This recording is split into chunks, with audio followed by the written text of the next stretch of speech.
২০১৭ সালে ডিজিএফআই এর শীর্ষ কর্মকর্তাদের মাধ্যমে ইসলামী ব্যাংক দখল করে শিল্পগোষ্ঠী এস আলম গ্রুপ। কিভাবে তারা সেই সময় ব্যাংকটি দখল করেছিল সেই ঘটনা নিয়ে প্রথম আলোয় আজ একটি প্রতিবেদন প্রকাশিত হয়েছে। সেই প্রতিবেদন নিয়ে আজকে প্রথম আলোর নির্বাচিত খবরের আয়োজন। আপনাদের সঙ্গে আছি আমি এস আল আরেফিন, আর আমার সঙ্গে রয়েছেন প্রথম আলোর হেড অফ ডিপ নিউজ রাজীব আহমেদ। রাজীব আহমেদ, আপনাকে স্বাগতম। রাজীব আহমেদ, আজকে প্রথম আলোর প্রথম পাতায় একটি খবর প্রচারিত হয়েছে, দুই পর্বের একটি প্রতিবেদন। সেখানে আজকে প্রথম পর্ব প্রকাশিত হয়েছে ইসলামী ব্যাংক নিয়ে, এবং সেখানে আপনারা হেডলাইন করেছেন যে এই আপনারা কারা, এটি ব্যাংক দখলের গল্প। এই আপনারা কারা আসলে কারা? আসলে এটা হলো এটা একজন কর্মকর্তার উক্তি। সেটা হলো ইসলামী ব্যাংকের পরিচালনা পর্ষদের সভা বসেছিল 2017 সালের 5 জানুয়ারি হোটেল র্যাডিসনে। হুম। তো ওইখানে সবার ভিতরে পরিচালনা পর্ষদের সভায় অপরিচিত কয়েকজন লোক ঢুকে পড়েছেন দেখে একজন পরিচালক বিরক্ত হয়ে বলেছিলেন, এই আপনারা কারা, এখানে কেন? ওনারা তখনও জানতেন না যে এরা আসলে প্রতিরক্ষা গোয়েন্দা মহাপরিদপ্তর, যেটা ডিজিএফআই তৎকালীন কিছু কর্মকর্তা, তারা সেটা জানতেন না। আমরা ওই উক্তিটা ধরেই আসলে শিরোনামটা করেছি যে এই আপনারা কারা, এবং এটি একটি ব্যাংক দখলের গল্প। আপনি বললেন যে 2017 সালে সেই দিন ইসলামী ব্যাংকের যে পর্ষদের সাধারণ সভা সেটি হোটেল রেডিসনে হয়েছিল, কিন্তু আমরা তো জানি সাধারণত এই ধরনের সভাগুলো ব্যাংকের যে প্রধান কার্যালয় সেখানে হয়। তাহলে সেখানে না হয়ে রেডিসনে কেন হলো? এটাই হলো এই ঘটনার সবচেয়ে বড় দিক, যে ইসলামী ব্যাংকের পরিচালনা পর্ষদের সভা সাধারণত ওদের ব্যাংকের প্রধান কার্যালয়ে হয়। এই সভাটা ডিজিএফআইয়ের তৎকালীন কিছু কর্মকর্তা, যারা আপনি জানেন যে যাদের কেউ এখন পলাতক, কেউ এখন কারাগারে আছেন, তারা হলো নির্দেশ দিয়েছিলেন যে ইসলামী ব্যাংকের এই সভাটা করতে হবে হোটেল র্যাডিসনে।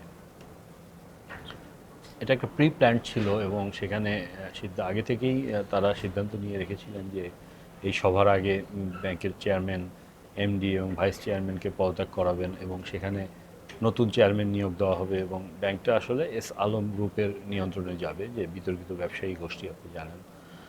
তাদের নিয়ন্ত্রণে দেওয়ার জন্যই এই সভাটা আয়োজন করা হয়েছিল। আচ্ছা, সেদিন আসলে কি হয়েছিল যদি একটু বিস্তারিত বলতেন আমাদেরকে। সেদিন আসলে যখন ইসলামী ব্যাংকের চেয়ারম্যান এবং এমডি এবং ভাইস চেয়ারম্যান ভারত থেকে বের হন সভায় যাওয়ার জন্য, তাদেরকে ডিজিএফআইয়ের তৎকালীন কর্মকর্তারা ডিজিএফআইয়ের কার্যালয়ে যেতে বলেন, এবং তারা কার্যালয়ে যান। সেখানে তাদেরকে পদত্যাগে বাধ্য করা হয়। পরে এমডিকে রেখে দেওয়া হয় ওই কার্যালয়ে, এবং চেয়ারম্যানকে পাঠানো হয় ওই সভায়, যে সভায় গিয়ে চেয়ারম্যান ঘোষণা দেন যে আসলে তিনি এবং ভাইস চেয়ারম্যান এবং এমডি পদত্যাগ করেছেন, এবং এর মাধ্যমে ব্যাংকটির নিয়ন্ত্রণ আসলে আগের নিয়ন্ত্রকদের কাছ থেকে আপনার এস আলম গ্রুপের কাছে যায়।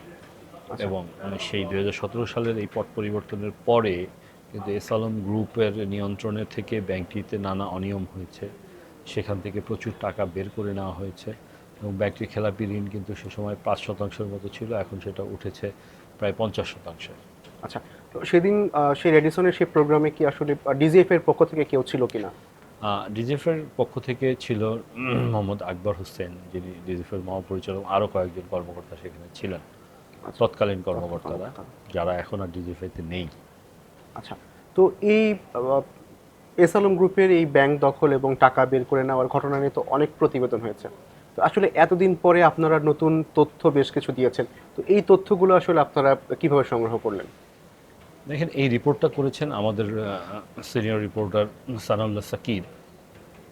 উনি আসলে এই ব্যাংক যারা পরিচালক ছিলেন ওই সময়কার, ওই মিটিংয়ে যারা উপস্থিত ছিলেন, আরও গুরুত্বপূর্ণ ব্যক্তি এবং ওই সময় ব্যাংকের গুরুত্বপূর্ণ কর্মকর্তা ছিলেন, তাদের সঙ্গে কিন্তু একাধিকবার কথা বলেছেন। তাদের সাথে সামনে গিয়ে মুঠোফোনে নানাভাবে তাদের সঙ্গে এই দীর্ঘ ঘটনার বিস্তারিত জানার চেষ্টা করেছেন।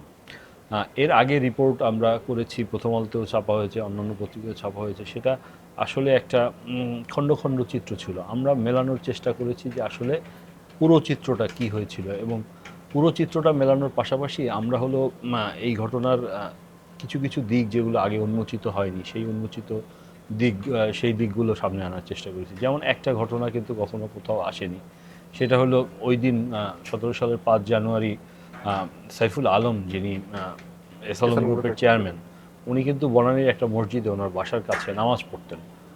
তো ভোরবেলা ওই মসজিদে নামাজের সময় গিয়ে উপস্থিত হন সালমান এফ রহমান। এটা একটা সূত্র আমাদেরকে নিশ্চিত করেছে যে ওইখানে ছিল এরকম। তো উনি সালমান এফ রহমান, আমরা যা আর বিভিন্ন সূত্রে জানতে পেরেছি, সালমান এফ রহমান গিয়ে বলেছেন যে তিনি যাতে তাকে যেন ব্যাংকটার নিয়ন্ত্রণ দেওয়া হয়, এস আলম শেয়ার কিনুক, তাতে কোনো অসুবিধা নেই। কিন্তু এস আলমের চেয়ারম্যান সাইফুল আলম সাহেব সেটা রাজি হননি। তিনি বলছেন যে তার কাছে তো এরকম কোনো সিগন্যাল নেই। তখন সালমান এফ রহমান বলেছিলেন যে তিনি ম্যানেজ করবেন। আসলে ম্যানেজ করার প্রসঙ্গটা তখন সাইফুল আলম বলেছেন যে এরকম কোনো সিগন্যাল নেই, সেহেতু এটা সম্ভব না। তখন ওই আলাপটা আর আগায়নি। আচ্ছা, কিন্তু এই বিষয়টা আবার আমাদের রিপোর্টার অন্য কোনো সূত্র থেকে ভেরিফাই করবেন সেটা সুযোগ হয় নাই। কারণ হলো এস আলম সাহেব উনি বিদেশে, সালমান এফ রহমান সাহেব জানেন যে আপনি এখন কারাগারে রয়েছেন। তো এটা একটা তথ্য, নতুন তথ্য। আমরা সেটা লিখে দিয়েছি যে এটা আসলে আমরা জেনেছি, কিন্তু আরও কয়েকটা সূত্র থেকে ভেরিফাই করতে পারিনি। আচ্ছা। সে সময় আসলে বাংলাদেশ ব্যাংকের ভূমিকাটা কেমন ছিল? বাংলাদেশ ব্যাংক তো এই ঘটনার সহযোগী ছিল, আপনি জানেন। আমরা জেনেছি যে বাংলাদেশ ব্যাংকের গভর্নরকে ওই ব্যাংক পর্ষদ সভার পরে গভীর রাতে নথিপত্র পৌঁছে দেওয়া হয়। তিনি তার বাসায় গভর্নর হাউসে ছিলেন। তিনি লুঙ্গি পরে নিচে নামেন, নিচে নেমে সেই কাগজগুলো তিনি গ্রহণ করেন। পরদিন দ্রুত সেই নথিপত্রের অনুমোদন দেওয়া হয়। এটার পেছনে সরকার ছিল এবং এস আলম গ্রুপের সঙ্গে ডিজিএফআইয়ের তৎকালীন কর্মকর্তারা ছিলেন। এগুলো আসলে প্রকাশিত তথ্য, প্রতিষ্ঠিত। বাংলাদেশ ব্যাংক যে এটাকে, তখনকার বাংলাদেশ ব্যাংকের গভর্নর যে এটাকে সহায়তা করেছেন সেটাও প্রতিষ্ঠিত, যদিও তিনি এটা অস্বীকার করেছেন। কিন্তু আমরা তো দেখতে পাই যে তিনি পর্ষদ সভার অনুমোদন দিয়েছেন, তার সময় লুটপাট হয়েছে, তিনি সেগুলো ঠেকাননি। বরঞ্চ তিনি নিজে আইন সংশোধন করে তাকে মেয়াদের পরেও গভর্নর রাখা হয়েছিল। আচ্ছা, তো সেই সময় আসলে যারা এই এস আলম বা ইসলামী ব্যাংকের যে সমস্ত কর্মকর্তা তারা সুবিধা দিয়েছিলেন, পরবর্তীতে কি তাদেরকে কি করা হয়েছে বা তাদের কি কোনো বিশেষ সুবিধা দেওয়া হয়েছে কিনা?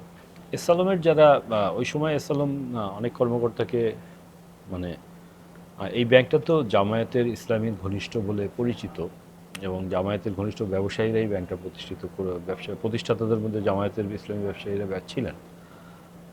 তো ওইখানে কিন্তু এস আলম কিন্তু নতুন নিজেদের লোক নিয়োগ দিয়েছে, এবং নিজেদের লোক নিয়োগ দিতে গিয়ে আপনার অন্যদেরকে বড় বড় পদ থেকে ছাঁটাই করেছে, এবং একটা পর্যায়ে ওখানে বহু কর্মী নিয়োগ দেওয়া হয়েছে যারা বেশিরভাগই চট্টগ্রামের এবং পটিয়ার। তারা কিন্তু এখন আন্দোলনও করছেন। তাদের চাকরি, 5 আগস্টের পরে তাদের চাকরি চলে গেছে অনেকেরই। তারা এখন আন্দোলন করছেন চাকরি ফেরত দেওয়ার জন্য। তো আর যারা এই সুবিধাগুলো নিয়েছিলেন এস আলমের কাছ থেকে, বিভিন্ন পদে বসেছিলেন, তাদের কারো কারো বিরুদ্ধে মামলা হয়েছে, বেশিরভাগই আত্মগোপনে পলাতক। আচ্ছা, তো আপনারা বলছেন যে আজকে এই ইসলামী ব্যাংক নিয়ে প্রথম পর্বের প্রতিবেদন প্রকাশিত হয়েছে, আগামীকাল দ্বিতীয় পর্ব আসছে। তো দ্বিতীয় পর্বে আসলে কি থাকছে? দ্বিতীয় পর্বে থাকবে যে আসলে প্রথম আলো 5 জানুয়ারি 2017 প্রথম আলোতে এই প্রতিবেদনটা প্রকাশ হবে, যেদিন পরের দিনের পত্রিকা, ওই দিন রাতে কিন্তু ডিজিএফআইয়ের কিছু কর্মকর্তা তৎকালীন তারা প্রথম আলোর ছাপাখানায় গিয়েছিলেন। ওই ঘটনাটা আমরা তুলে ধরব। আরাস্তু খান কেন 1.5 বছরের বেশি থাকতে পারলেন না, প্রথম চেয়ারম্যান, মানে পটবদলের পরে প্রথম চেয়ারম্যান আরাস্তু খান কেন থাকতে পারলেন না, তার বাসায় গিয়ে এস আলম সাহেব কী বলেছিলেন সেটা থাকবে। এরকম ব্যাংকটার বর্তমান অবস্থা কি সেটা থাকবে। নতুন করে এখন কি হচ্ছে এস আলম গ্রুপকে ঘিরে বা ইসলামী ব্যাংক ঘিরে, সেই প্রসঙ্গগুলো থাকবে। তো দ্বিতীয় পর্বটাও প্রথম পর্বের মতো আকর্ষণীয় হবে। আমি পাঠকদের বলবো তারা যাতে দ্বিতীয় পর্বটাও পড়ে। ধন্যবাদ রাজীব আহমেদ আজকে আমাদেরকে সময় দেওয়ার জন্য। ধন্যবাদ। দর্শক, আমরা তখন কথা বলছিলাম কিভাবে ডিজিএফআইয়ের শীর্ষ কর্মকর্তাদের মাধ্যমে ইসলামী ব্যাংকের দখল নেয় এস আলম গ্রুপ, সেই বিষয়টি নিয়ে। আমরা আপনাদের সামনে আবারও হাজির হব নতুন কোনো বিষয়ে কথা বলতে। সে পর্যন্ত ভালো থাকুন, সুস্থ থাকুন আর প্রথম আলোর সঙ্গে থাকুন।